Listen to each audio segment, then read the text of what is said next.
SSC 2026 এর marksheet সহ কিভাবে রেজাল্ট দেখবেন সেই প্রসেসটি আমি দেখাবো। শুরুতেই আমি ক্রোম ব্রাউজারটি ওপেন করে নিব। এখান থেকে আমি অলরেডি সার্চ করে নিয়েছি এসএসসি রেজাল্ট। এখান থেকে সার্চ করে নিতে পারো SSC result. SSC result search করার পরেই যে এডুকেশন বোর্ড রেজাল্ট ওইটার মধ্যে আমি ক্লিক করে দেব। ওইটার মধ্যে আমি ক্লিক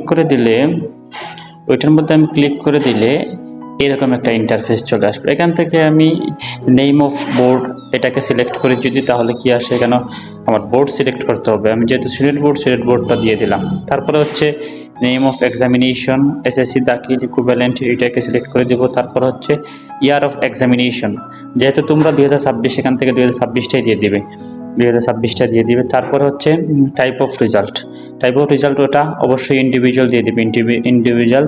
তারপরে রোল নম্বরটা এখানে বসিয়ে দিবে এবং রেজিস্ট্রেশন নম্বরটা বসিয়ে দিবে।